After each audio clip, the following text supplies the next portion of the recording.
الحمدللہ رب العالمین والصلاة والسلام علی سید المرسلین اما بعد فاعوذ باللہ من الشیطان الرجیم بسم اللہ الرحمن الرحیم الحمدللہ تعالی اللہ رب العزت کی توفیق اور اس کے فضل سے آج ہم قبر اور روح اس حوالے سے بیان کریں گے۔ میت کی روح قبر کی طرف آنے کا بیان۔ میت کی روح قبر کی طرف آنے کا بیان۔ حضور نبی کریم صلی اللہ تعالی علیہ وآلہ وسلم نے فرمایا کہ موت کے 3 دن بعد ابن آدم کی روح عرض کرتی ہے۔ ابن آدم کی روح عرض کرتی ہے کہ اے پروردگار مجھے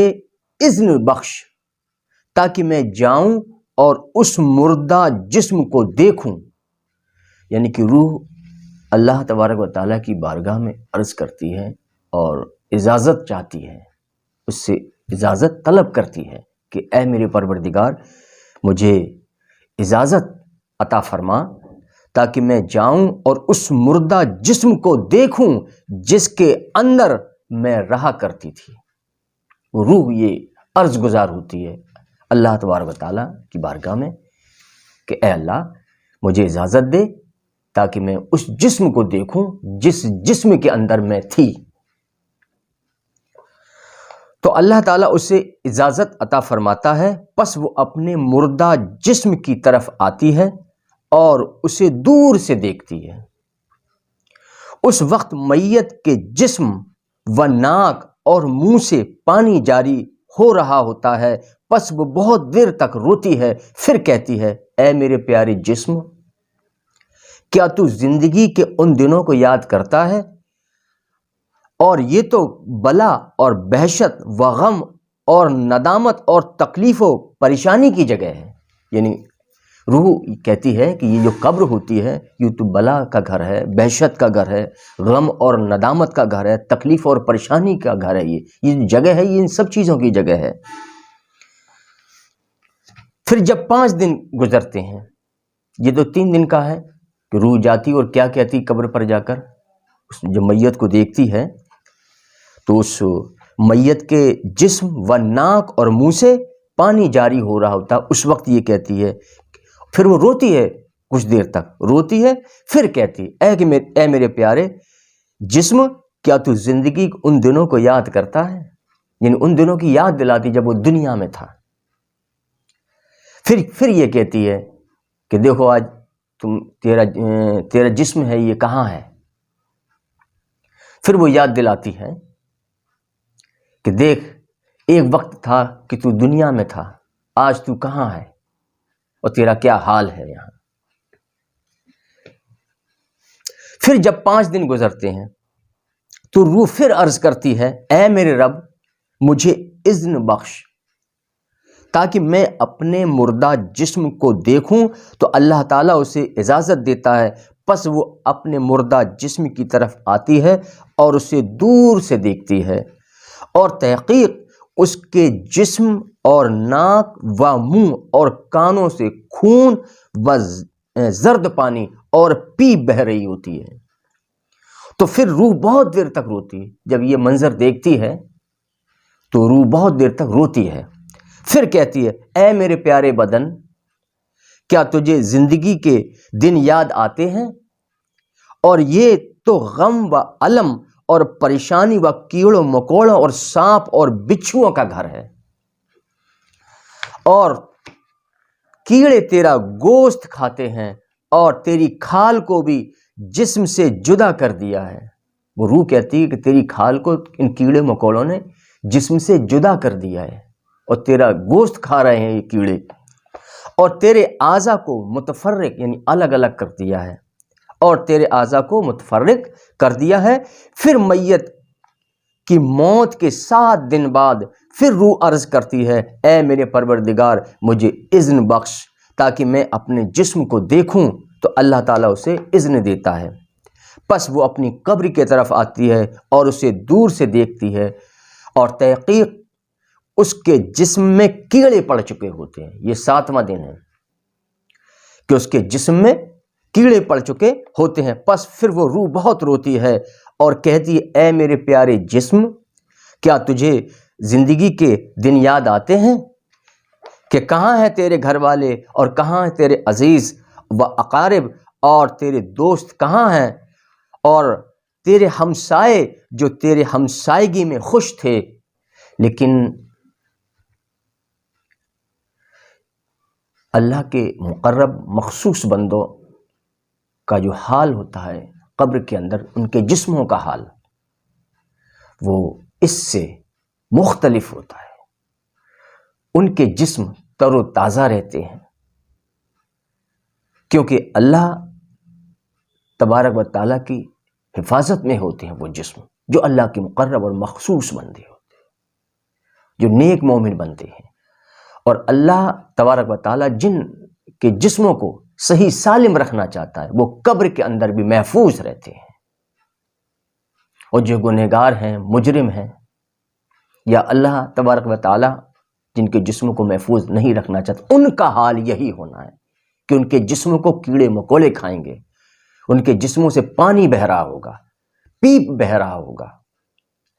اور ان کی جسموں کی جو حالت ہوگی وہ ایسی ہوگی کہ انسان اگر دیکھ لے تو بے ہوش ہو جائے۔ یہ حالت ہوتی ہے ان کے جسموں کی،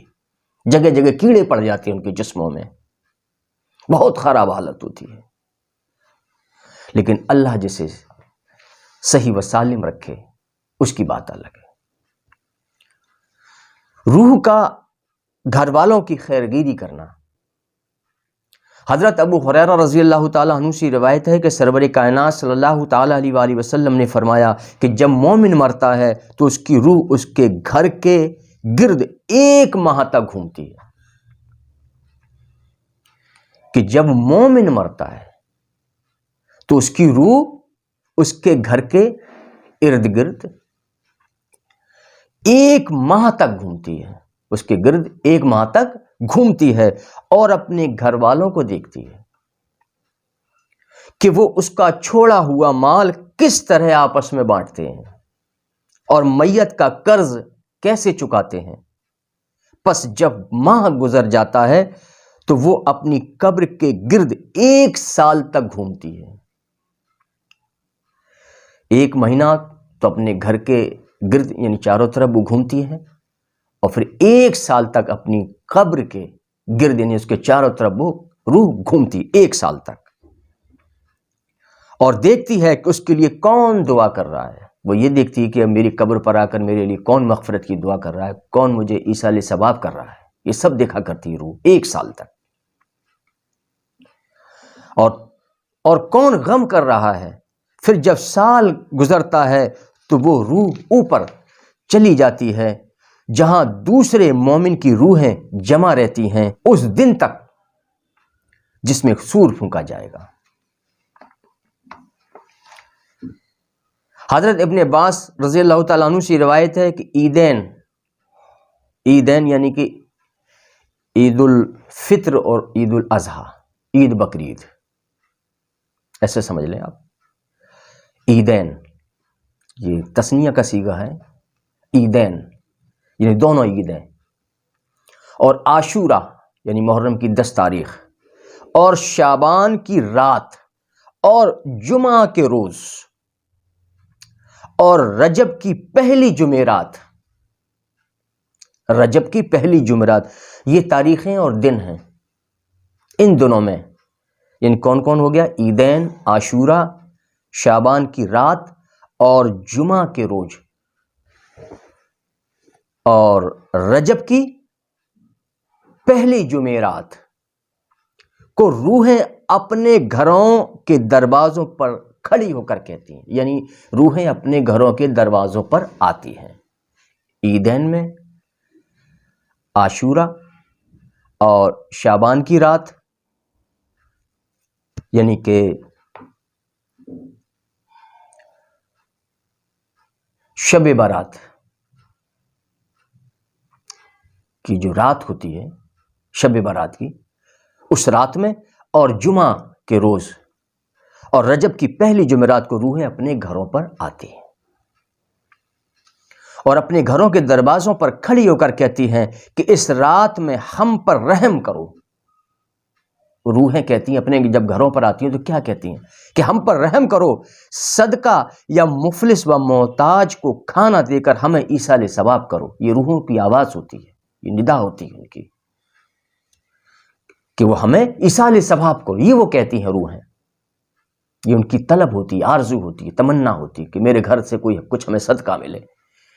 تاکہ وہ ہمارے لیے ایصال ثواب ہو جائے۔ کسی غریب کو، محتاج کو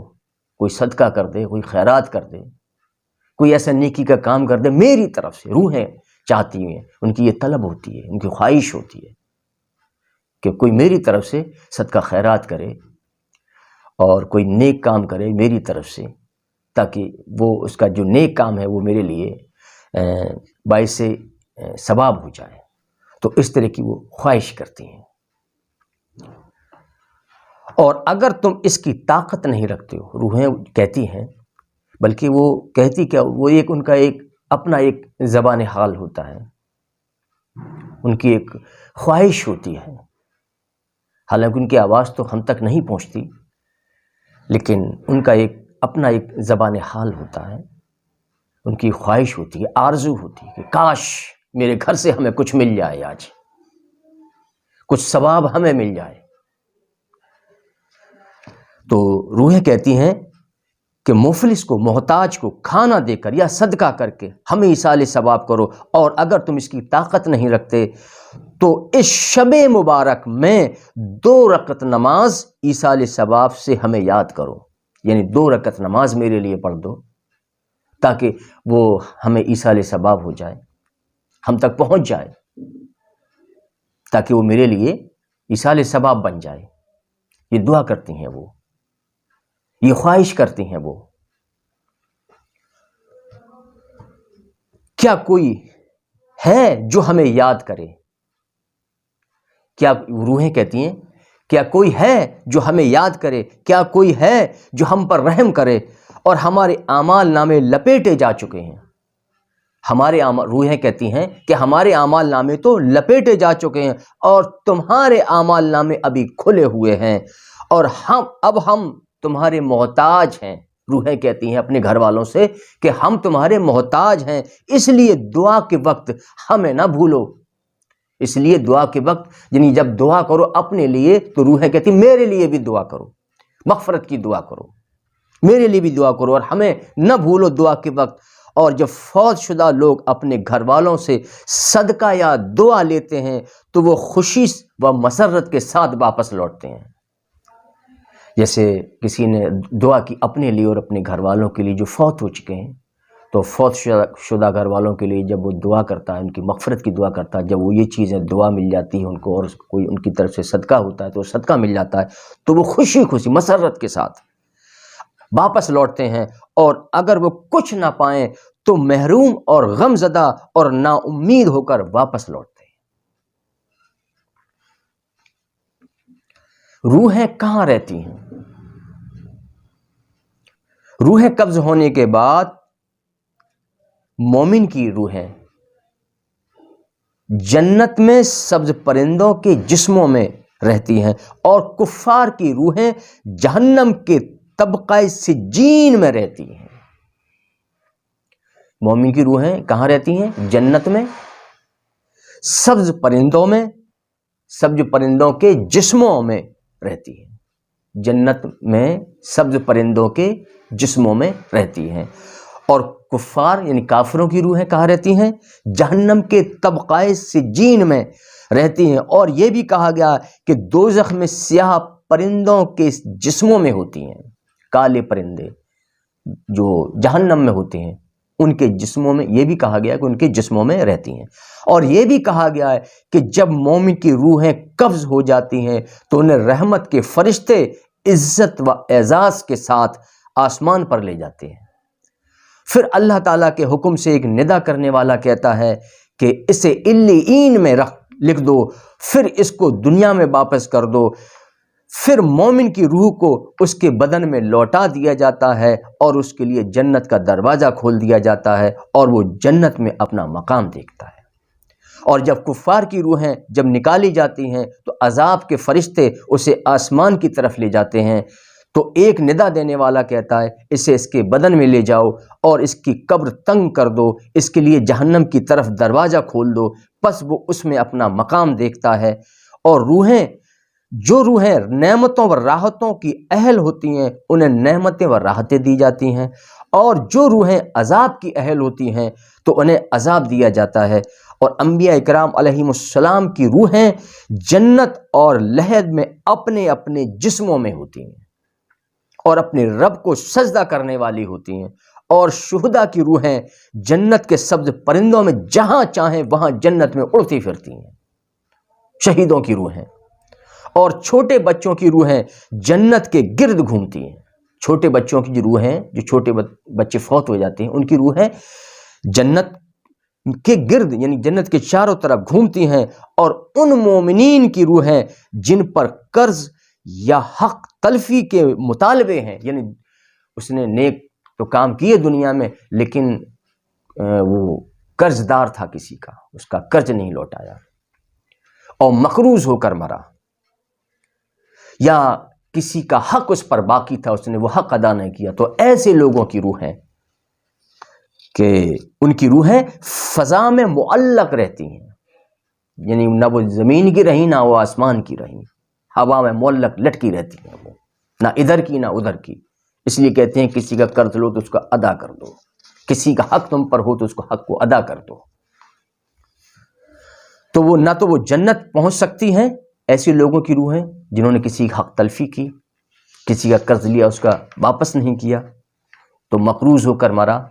کسی کا حق لے کر مرا، وہ حق ادا نہیں کیا، حق تلفی کی اس نے۔ تو ایسے لوگوں کی روحیں ہوا میں معلق رہتی، نہ زمین کی نہ آسمان کی، اور نہ وہ جنت میں پہنچ سکتی ہیں اور نہ آسمان پر جا سکتی ہیں جب تک کہ وہ قرضے اور حقوق ادا نہ کرے، یعنی جس کا قرض ہے اس کا قرض ادا نہ کر دے، یا جس کا اس پر حق تھا وہ اسے حق ادا نہ کر دے، تب تک اس کی روحیں کہیں نہیں جا سکتی، ہوا میں لٹکی رہیں گی وہ۔ اور فساق مسلمانوں کی روحیں جو گناہوں پر بلا توبہ مرے، یعنی فاسق